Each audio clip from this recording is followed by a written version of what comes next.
This is the Yay or Nay Show with Alex C. A sports show for sports fans by a sports fan. And now, here is Alex C.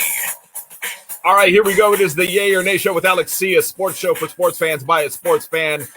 Thanks to everybody for tuning in. For those of you who would like to check us out on video, at Yay or Nay Podcast is the address to the Twitter page and the Facebook page. And, of course, for those of you who are watching us on video, if you'd like to download any of our other previous episodes, you can find us anywhere you enjoy podcasts, Deezer, iHeart, you name it, we're there. Doesn't matter.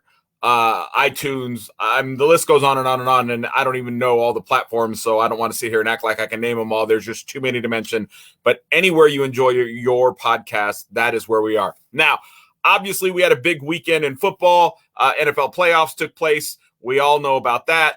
We're definitely going to talk about that in a few minutes, but first, I want to talk about some of the results from our poll questions. I had a bunch of them that I put up, got some results back on. One of them is, should Deshaun Watson be allowed to play in the NFL? Look, every time we see a team and there is a question mark at the quarterback position, immediately the national media starts talking about, well, they should look at Deshaun Watson. They should see what it takes to make a trade for Deshaun Watson, whether it's the Miami Dolphins, whether it's the Minnesota Vikings, whether it's the Denver Broncos. It doesn't matter who's in need of a quarterback. Everybody consistently and constantly keeps bringing up Deshaun Watson. My whole thing is, look, Deshaun Watson, personally, my thoughts, should not even be a discussion, should never get brought up. He has 22 allegations against him. There's no reason to have a discussion. His name should never get brought up. Look, you, the national media, were against Urban Meyer for a bunch of garbage that, again, a lot of it was garbage. Some of it was legitimate. But you had universally made up your mind before he ever entered the coaching realm that you were going to be anti-Urban Meyer, and yet you have no problem with Deshaun Watson, and you're all praying that this guy gets a chance to play in the NFL. It's amazing. I don't understand the thought process or how you guys come to a consensus in regards to who is and who is not a villain in regards to the sports world. But it's amazing to me that you think Deshaun Watson should get consideration to getting trades and should get talked about as far as being a starting quarterback in the NFL, yet he has 22 allegations against him, and you claim to be the social justice warriors of the world, always allegedly railing against social injustices, but you have no problem rooting and praying for Deshaun Watson to get back on a football field. It's absolutely hypocritical. It's embarrassing, and it shouldn't happen. With that being said, 52.6% of the people that voted said Deshaun Watson should not be allowed to ever play again in the NFL. I'm not saying that he shouldn't get to play in the NFL, but he shouldn't be getting discussed right now as being a potential player in the NFL. But the question was, should Deshaun Watson be allowed to play in the NFL? 52.6% of the people that voted said no, he should not even be allowed to ever play in the NFL again. All right. Another question that came back. Should the Cleveland Browns keep Baker Mayfield? As you know, the story is Baker Mayfield, they want to keep him. They had an exit interview. Everything's good. He's happy. He's ready to move on. All right. So with that being said, again, the question is, should the Cleveland Browns keep Baker Mayfield? 63.6% of the people that voted said yes, the Cleveland Browns should keep Baker Mayfield. Now, I agree for next season, and again, we're only talking about, as far as I'm concerned, next season. I agree for next season, the Cleveland Browns should keep Baker Mayfield. Absolutely, 100%, I can go along and agree with that. I would not venture to say that 2 years from now, I would feel the same and that we would be having the same conversation if you get the same results you've been having since Baker Mayfield arrived. But for now, at this point, I agree with 63.6% of the voters that the Cleveland Browns should keep Baker Mayfield. Another question that came back, and this is prior to yesterday's games, all right? These questions were about the games that were upcoming, and I asked who moves on. In this instance, we're talking about the 49ers and the Cowboys. So in this one, it came back 83.3% of the people that voted said the Cowboys were going to be the ones to move on from yesterday's game. As we all know, 49ers manhandled the Cowboys all day long, and the 49ers beat the Cowboys. But again, prior to the game, 83.3% of the people that voted said the Cowboys were going to be victorious and move on from the 49ers. The other game that I asked about, obviously, Steelers, Chiefs, who's eliminated? 66.7% of the people that voted said the Pittsburgh Steelers were going to get eliminated in yesterday's game. They were absolutely 100% correct. Steelers got blown up by the Chiefs, as we knew they would. It was never a game. Chiefs move on. Tonight's game, which we don't have the results from because it has not happened yet. However, the question was Monday night Cardinals or Rams. 75% of the people that voted are picking the Rams to beat the Cardinals in tonight's matchup. I personally agree. I think the Rams are going to win. I think they're going to win by more than a touchdown. I think, in all honesty, this one could be over by the third quarter. But with that being said, 75% of the people that voted said that the Rams will, in fact, beat the Cardinals and move on. The other question, obviously another game, who wins, Bills or Patriots? 66.7% of the people that voted said the Bills. And I agreed with that, only because, look, when the Patriots beat the Bills, it was who's the better running team, who can do a better job of running, who can control the clock. Patriots did it. Quarterback to quarterback, rookie against what? A fourth or a fifth year who's playing at a very high level. You can't expect Mac and Cheese to be able to compete. So I expected only solely off of the quarterback play, I expected the Bills to move on from the Patriots. Of course, that's what happened. Bills beat the Patriots pretty soundly. It actually never really was a game. Here's another one that was never a game. Eagles or Buccaneers. 75% of the people that voted picked the Buccaneers. They were absolutely correct. They absolutely drew a slobber knocker all over the Eagles, and that one was never a game. However, there is some, again, question marks in regards to the reffing of the game. We'll get into that in a minute. That just reminded me that I did want to talk about that for a brief moment, and it's not just this game that I wanted to discuss. So now that I'm seeing I completed all the poll questions that I asked, now we can absolutely discuss a little bit of the reffing, because, again, you had the Cincinnati Bengal game, and the Cincinnati Bengal game was interesting to me because, again, was that a touchdown? Was it not a touchdown? When was the whistle blown? What happened? Look, they've got to do something, and I've said this 1,000,001 times. They've got to do something about what has been happening with these refs and these calls. They continue to basically have the ability to be able to dictate momentum.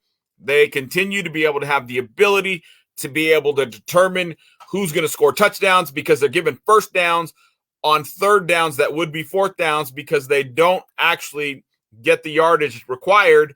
And then those teams subsequently get to move forward, just like we saw in the Tampa Bay game against Eagles, because the Eagles in the beginning looked like defensively they were going to be able to hold up. Maybe not offensively. Maybe they weren't ready, and maybe they would have never have been ready offensively. However, defensively, they looked like in the beginning they were going to be able to keep up because Tampa Bay wasn't able to move the ball, and they had another stunted drive. But again, a phantom call, roughing the passer, and the next thing you know, the Buccaneers go all the way down the field and they score.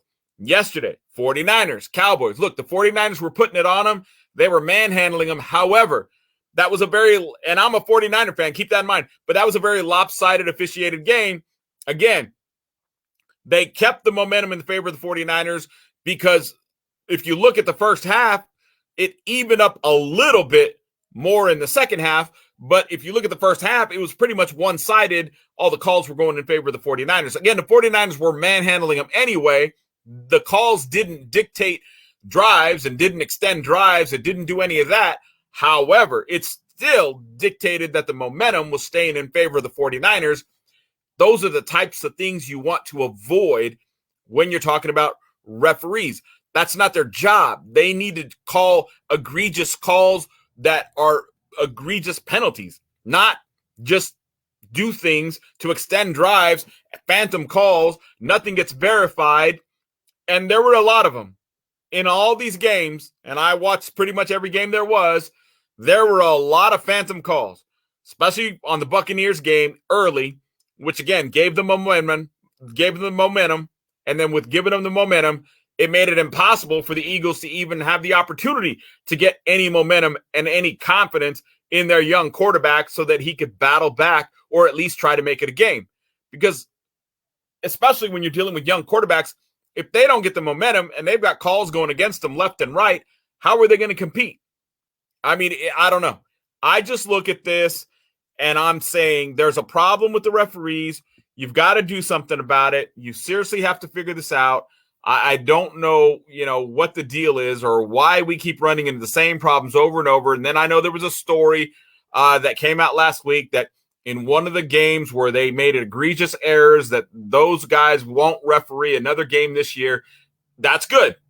They need to review these guys, but they also need to have somebody in New York who's like ringing down the field when they make or miss big calls that actually are important, especially when they make a call that's a phantom call that shouldn't be called.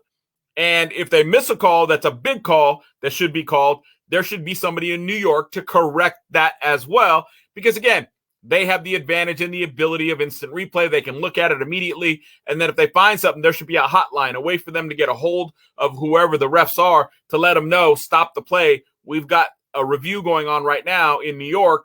We're going to let you know what our determination is here shortly. Because a lot of times, again, especially considering how much time they take to review these penalties or discuss them or whatever the case may be, they've got more than enough time in New York to review and see if these referees are getting it right or not. Again, especially when they're extending drives that should not be extended. And that, in fact, is the reason why that team went down the field to score, because they were getting stunted. It was going to be fourth down and they were going to punt it away. But instead of punting it away, they weren't forced to punt it away because, again, they got an extension because they got a phantom call and they were able to go down the field and score. That's got to stop. They've got to do something about that. I'm just saying there has to be a way for them to do something about that, because there's no way in the world that you can tell me that you have the ability to be able to come back in a game when your momentum's constantly being taken away from you for phantom calls. I'm just saying, it doesn't make sense. All right, let's talk about the games themselves a little bit here. And let's break down a few things. Number one, I want to talk about this one. Not because it's important, but there is some significance to this game, and the one I'm talking about is the Steelers and the Chiefs. Now, the Chiefs, first and foremost, let's talk about that. Everybody wants to talk about, see, now this is the Chiefs. This is the real Chiefs. This is what you're going to see all postseason, and they're going to go into the Super Bowl, and you might as well just, crown them now as the winner. Those were some of the comments from fans calling into some national media outlets today and making their comments. Obviously, they were Chiefs fans, which is fine. And again, this is a sports show for sports fans by a sports fan. I can understand the passion of a sports fan. Makes perfect sense. And I'm probably today going to have a lot of discussions in regards to sports fans, because I've got quite a few discussions with fans that I've had over the past few weeks that I've been meaning to talk about, just haven't had time to talk about. But the bottom line is so when you have the Chiefs manhandling the Steelers, let's keep in mind one thing and one thing only. First of all, because the one thing about this podcast is I'm realistic. Just like I talked about, look, the 49ers were manhandling the Cowboys. However, the referees were adding fuel to the fire, considering it was a very lopsided officiated game in that first half. Absolutely, without a doubt. 49ers were still going to manhandle them. We're still going to be in control, but the fuel was added to the fire, and the Cowboys didn't have a chance really to get any kind of momentum at all because it was a lopsided officiated game. Steelers, Chiefs, we're not talking about that, but I'm showing you that that was a lopsided officiated game between the 49ers and Cowboys, because even though I'm a 49er fan, I'm realistic enough to understand and admit that fact. Why am I bringing that up? Chiefs manhandled the Steelers. And again, in the media, you got a bunch of people who, they're a bunch of fanboys and they're just fans. And, I don't even know why they consider themselves to be analysts when all they're really doing is being fans. And then you have, people calling in and they're, of course, being what fans are, which are fanatics. And they're talking about the Chiefs and they're the greatest. But here's the bottom line. I'm talking about this game for a multitude of reasons. Number one, the first reason is they manhandled the Steelers. That's like saying last night my NFL team just beat up on my son's 8th grade football team. That's what that was. The Steelers are no good. Even the victories the Steelers have weren't against anybody impressive. The Steelers have done zero in any way, shape, or form to be impressive this year. Zero, zilch, nada, nothing to be impressive this year. Mike Tomlin having a winning season with this horrific roster, that's impressive. But this team, did they do anything to be impressive? Absolutely not. Zero, zilch, nada, nothing. Nothing. So for the Chief fans and the fanboys in the national media that are rah-rah Chiefs, this is what you're going to get all postseason. Look out. Crown them as the NFL champs right here, right now.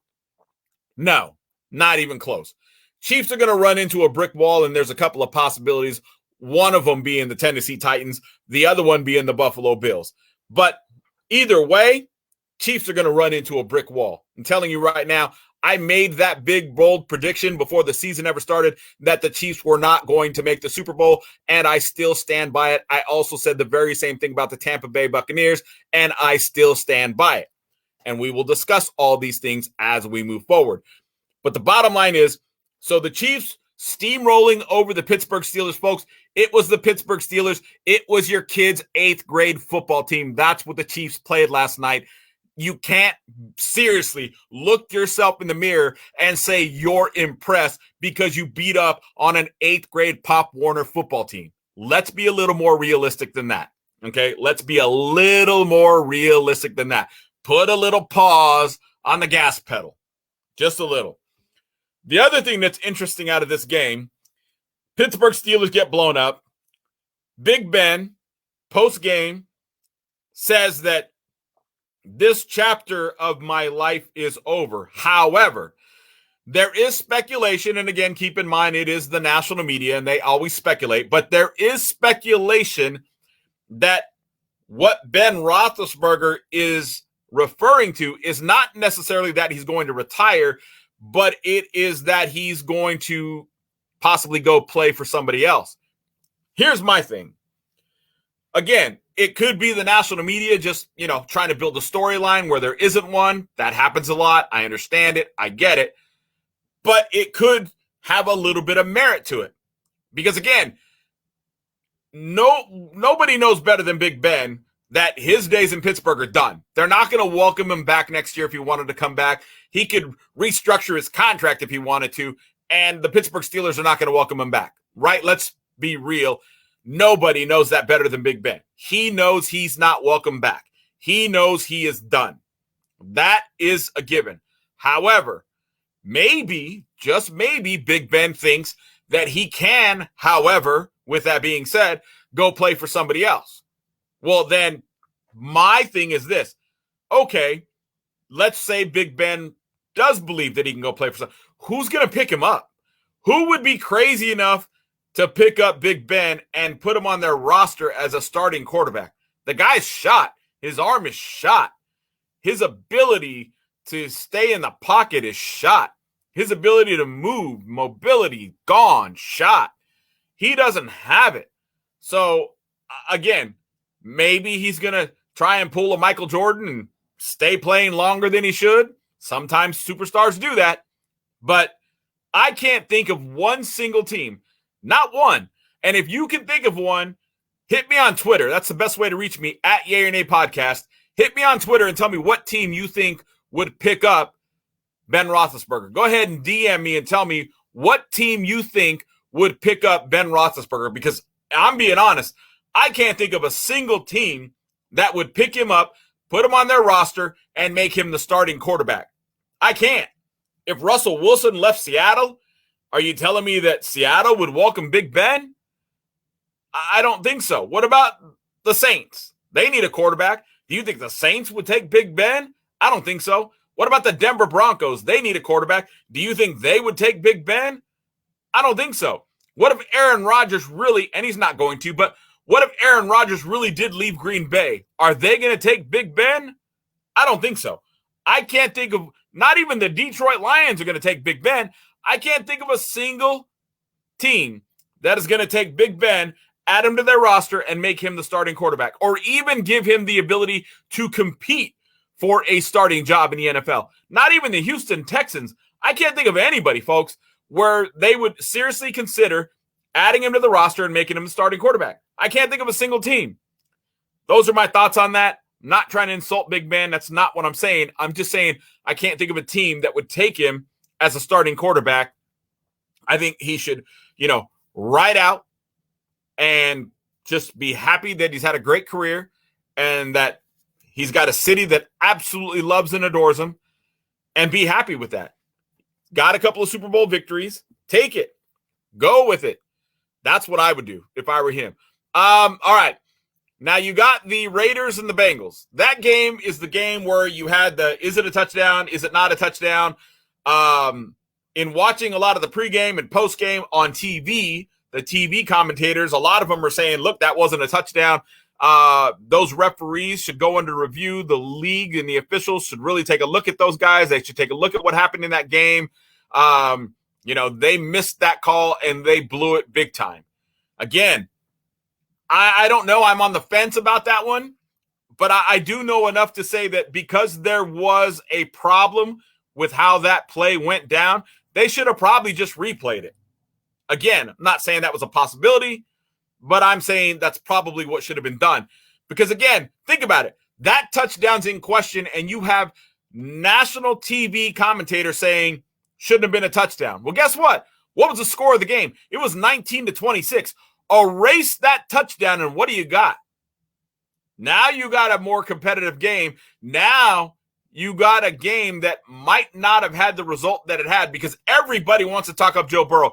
And don't get me wrong, I also believe Joe Burrow is and will be even better than what he is now as far as an NFL quarterback goes. I believe Joe Burrow's great. I believe he's going to continue to be great, and I believe he's going to continue to get better.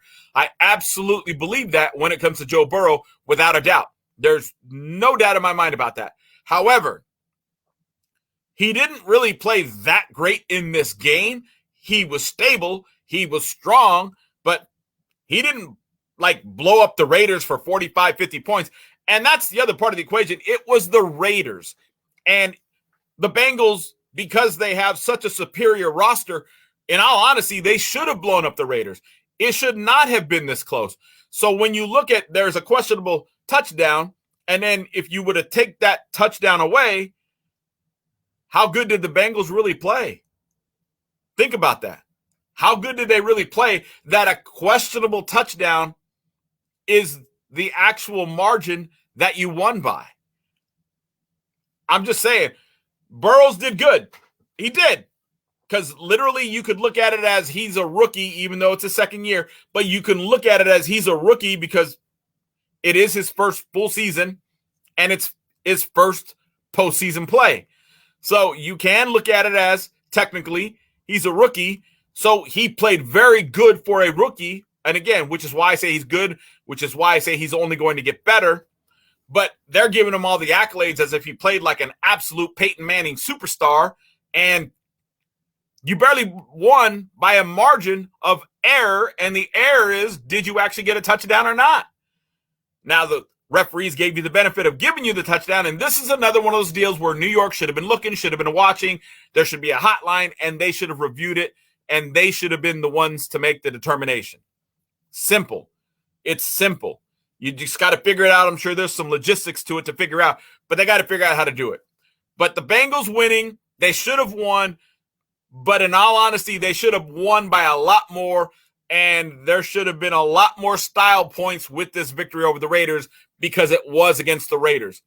Bills did what the Bengals should have done to the Raiders.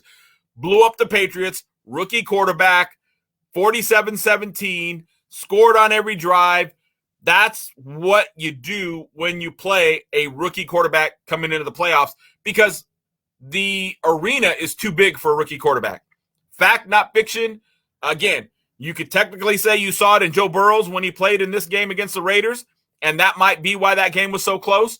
And you obviously saw it in Mac Jones going up against the Buffalo Bills, and that's why they were so ineffective offensively. However, that defense was also ineffective, but that's just the Bills were ready to light it up, and they did it. And the offense for the Patriots wasn't able to keep their defense off the field for long because they weren't able to move the ball very effectively against the Bills because, again, you had a rookie quarterback where the arena was just too big. He was deer in the headlights playing football, and you got to expect that. It's good. It's good. It's good that you got all the wins you got this season. It's good that you looked as good as you did most of the season, and now you have something to build on and move forward. Unlike the national media guys, I'm saying the Patriots will be back, and they're only going to get better. And as long as Mac Jones is their quarterback, they are always going to have a fighting chance, and they are always going to be on the uptick moving forward. No doubt about that in my mind. With Bill Belichick as the coach, with Mac Jones as the quarterback, that's a great combination, right? Maybe you make some offseason moves, get some more veterans in there, see if you could shore up that secondary, work on strengthening that defensive line a little bit, because offensively you're good. Maybe you want to go grab a couple of running backs, maybe, but wide receiver wise, you got good enough to work the system the way you need it worked. And I think you need to shore up that running game a little bit again, and the defensive line and the secondary. But everybody, in all honesty, in the NFL could use help in all those areas for the most part. Everybody pretty much can use help in those areas. But if the Patriots do that, they're going to be back and they're going to be on the uptick because Mac Jones is going to know what it's like to get to the playoffs. He's going to know what that feeling is like. He's no longer going to have the deer in the headlights. He's now going to have a monkey on his back and a chip on his shoulder and something to prove.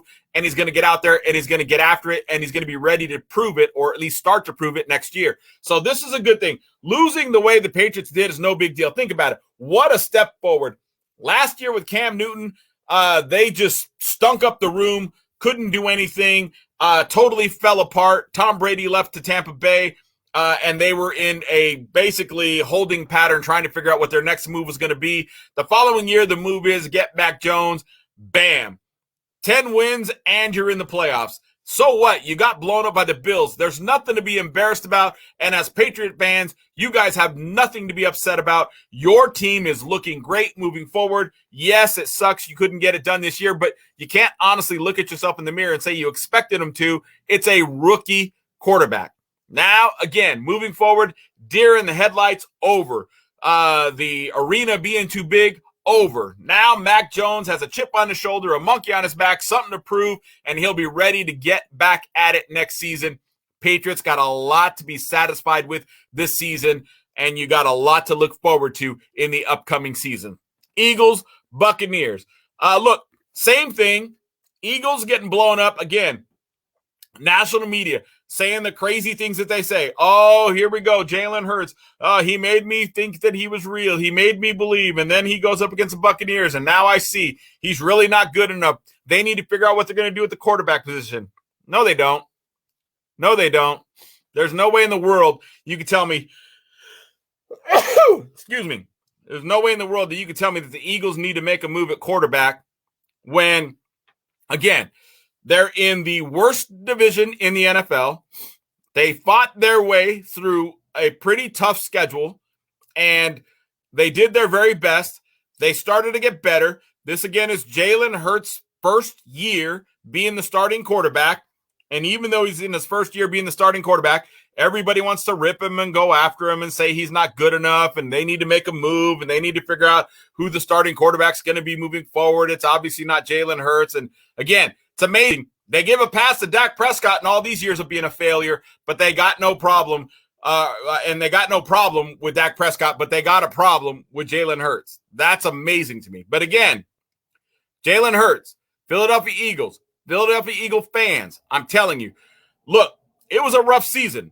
You would expect it. Jalen Hurts basically, again, is a rookie. He didn't even start the whole season last year. He started in the very tail end. It's his first full season. He came in. He learned, he grew, they got to the playoffs. Yes, you got beat by the Buccaneers, but that's okay. You expect that. Deer in the headlights. Arena's too big. What did we just discuss about Mac Jones?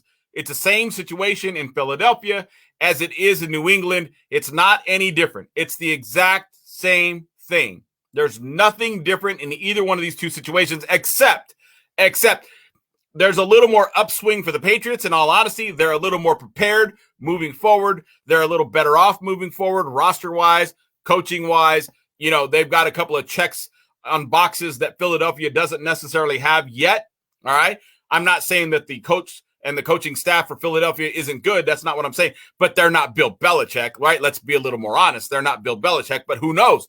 They could grow as the team grows. And as far as Philadelphia, look, they got a lot of roster moves they need to make in order to improve and get better. Defensively, they could make any number of moves to improve that roster on the defensive side of the ball. That's an aging roster. It's an inconsistent roster. They've got to do some things seriously to shore up that defense in all aspects of it, whether it be linebackers, whether it be secondary, whether it be the defensive front line. Cox is getting older. They got to possibly look at maybe moving off him, trading him, getting some picks back for him, or getting whatever they can for him. Or if nothing else, if they're going to keep him, they've got to find some people to surround him with that are younger, more durable, have the ability to be available. And that's what they've got to do in regards to that defense. But there's a lot of moves defensively that the Eagles need to make and could make in order to get better on that side of the ball. Offensively, Eagles need to go find some wide receivers. They need to find some running backs. That offensive line is absolutely fine. So they just need a running back or two, maybe go to the free agent market and pick up some wide receivers, leave Jalen Hurts in. He'll have a year under his belt, time to think, time to grow, time to review, time to watch film. And he's only going to have a chip on his shoulder, especially with all the negative talk that's being spoken about him. And he'll be ready to move forward and play better and not let the playoffs become an arena that's too big for him. The same situation that Mac Jones faced as well. 49ers, Cowboys. Again, referees, bad calls, one-sided in the first half going against Cowboys. Again, they got manhandled. The Cowboys were never in this game. Jimmy G slipped up, threw an interception. That's the only reason why the Cowboys got back into it. Offensively, that offense could not move against that 49ers defense. Let's talk about that for a second. So what happened to the big, bad number one offense in the NFL? What happened to the big, bad number one defense in the NFL? Which, by the way, allegedly, supposedly, according to the national media, belonged to the Dallas Cowboys. What happened to both those number one rankings on both sides of the ball? That offense is horrific. That number one ranking is false. It's misleading. It's a facade. I have been saying this forever. Why? Because the Cowboys only put up big points against pathetic teams that are 500 and below. Philadelphia, Washington. Who else did they beat? Oh, yeah, the New York Giants. Wow, I'm impressed. Oh, by the way, and then they lost to the Denver Broncos? Wait a minute, huh? What? You lost to the Denver Broncos. Every playoff team you played, Dallas, you lost to. The only one you beat was the rookie quarterback in New England. You didn't beat anybody else that you played that went to the playoffs. You lost to Vegas. You lost to the Arizona Cardinals. You lost to the Tampa Bay Buccaneers. And then your claim to fame is, oh, we put up 51 points against the Philadelphia Eagles. Oh, you mean when you had nothing but a bunch of second stringers on the field because they were waiting to play their playoff game against the Tampa Bay Buccaneers? And that's what the national media was hanging their hat on. Look how hot this offense is. No, your starters played because you knew you had an inept offense that can't move against anybody, that can't score against anybody, and you needed all the practice you can get. So even though Philadelphia was playing their backups, you went ahead and played all your starters because you knew how inept and how ineffective your offense was, and you needed all the practice you could get because you knew you were deficient in offense. Because I think in reality, the offense of the Dallas Cowboys knew that they were nowhere near as good as the national media was trying to hype them up to be because how ineffective they were all season long against teams with winning records. They didn't beat anybody with a winning record. The only team they beat was the Patriots. They were the only 10-team win. They were the only playoff team.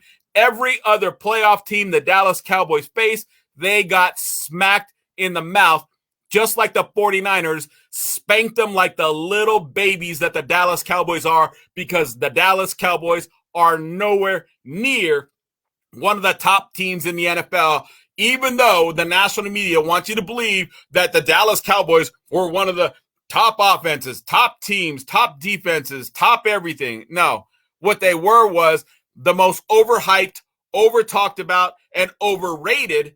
Now you could talk tops. Overhyped, overrated, again, and now you could talk tops.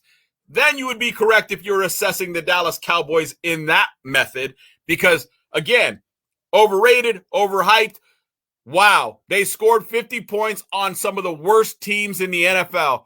Woo, there's something to be proud of. Couldn't beat anybody that was a playoff team. Went to the playoffs, got smacked in the mouth again by the San Francisco 49ers. Because why?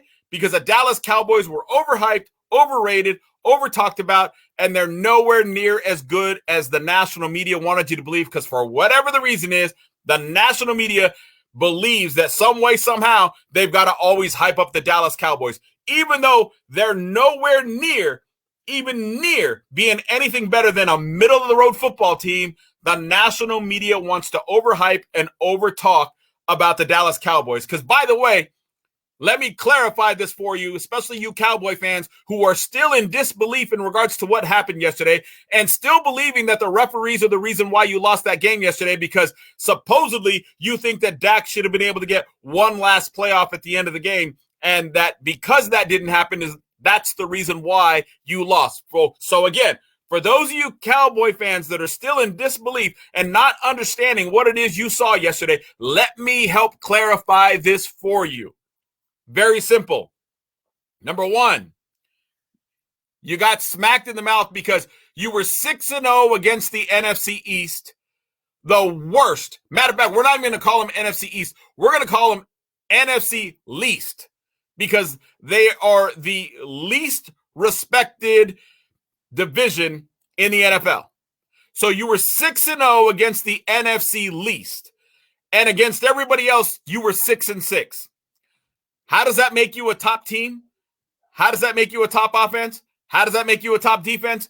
You were 6-6 against everybody else, and you went 6-0 against the NFC least, and all the points that you put up that they used to talk about you as being the top-rated offense were against 500 and below teams. Washington, Philadelphia, Giants. You didn't beat anybody. And when you beat Philadelphia, FYI, let's clarify that really quickly. And when you beat Philadelphia, the first time you played them, which I believe was week 3, Philadelphia wasn't even any kind of good at that point in the season yet. Philadelphia didn't figure anything out until like week 9. So you beat on them in the early part of the season when they were still working it out and Jalen Hurts was still in his infancy as a quarterback, which he still is technically even now, but he was definitely way early on in his infancy of being a starting quarterback in the NFL, and that's when you beat Philadelphia. And then you beat the Patriots, another, rookie quarterback. But other than that, anytime you played anybody else, Kansas City Chiefs smacked you around, Raiders smacked you around, you got beat by the lowly Broncos, Raiders smacked you around, 49ers smacked you around. You can't beat anybody that's good. So I don't know where the national media got this idea in their head that the Cowboys were somehow this big, great, big, bad team. What happened to that big, bad, number 1 rated offense? How come they couldn't do it against the 49ers? A team that arguably everybody says has one of the weakest secondaries in the NFL. And what happened? You allegedly got one of the top 5 quarterbacks in the NFL in Dak Prescott. If you got one of the top 5 rated quarterbacks in the NFL in Dak Prescott, and again, you're going up against one of the worst secondaries in the NFL, then what happened? Why didn't you throw the ball all over the field and run shop against the 49ers yesterday? If you're Dak Prescott is so, wait a minute. Let's talk about that running back room. Well, how great that running back room is supposed to be. Oh, they're the top running back room. They're the best running backs in the NFL. Oh, we've been hearing that all year long. Well, what happened? Tony Pollard, Ezekiel Elliott, they got nothing. Why? Because they are nothing. Because neither one of them is that good. Ezekiel Elliott, another contract that should not have been awarded to a running back who cannot produce. Tony Pollard, overhyped because he had a couple of games against very bad teams in the NFL. And because the national media wanted to hype him up, wanted to act like, oh, look, Cowboys are here. Look at how great they are. But they only look good against bad teams. Put them against good teams, and what do you get? Nothing. How about those wide receivers? What happened to those big, bad wide receivers? I thought the Dallas Cowboys had the top wide receiver room in the NFL. And again, going up against one of the weakest secondaries, according to the national media in the NFL. And yet, what happened to all those wide receivers? They got nothing. Oh, but they look great against horrible teams. But when they play actual real NFL teams, real playoff-bound teams, what that wide receiver room, they're horrible. I'm telling you, these guys are overhyped, overrated. Overhyped, overrated. These receivers are not as good as everybody said they were. The running back room for the Cowboys is not as good as everybody said they were. That defense is nowhere near as good as the national media said the Cowboys were. And it all got exposed, and I said this was going to happen all week long, that the Cowboys would get exposed because they're nowhere near as good as everybody says. That number one offense is not, and they were going to get exposed. That number one defense is not, and they were going to get exposed, and they were exposed. And then that Dak Prescott, woo, yeah. I'm going to tomorrow save this, but tomorrow I'm going to educate you on why Jimmy Garoppolo is 5 times a better quarterback than Tony Romo. Oops, sorry, Dak Prescott. See, because I got to compare Dak to Tony because really they're one and the same. Jimmy Garoppolo is 5 times a better quarterback than Dak Prescott. And I will easily educate you tomorrow on why that is a fact, not fiction. Fact, not fiction. Cardinals-Rams is the game that's going on tonight. Again, everybody betting on the Rams. And, of course, you know, even here in the 602 in Phoenix, a lot of people are talking about they don't really believe that the Cardinals are going to be able to pull it off either. They're hoping, they're praying, they're wishing, they're dreaming. They want it to happen. They don't know if it's going to be able to happen. I don't know if it's going to be able to happen either. I really don't. But again, let's watch that game tonight. We'll talk about that. And then tomorrow, again, I am going to go into, and it ain't going to take me long, and prove why Jimmy Garoppolo is a 5-time better quarterback than Dak Prescott. And it's real simple. It ain't going to take a lot for me to prove it. I can promise you that. So you guys enjoy tonight's NFL action. We will talk tomorrow.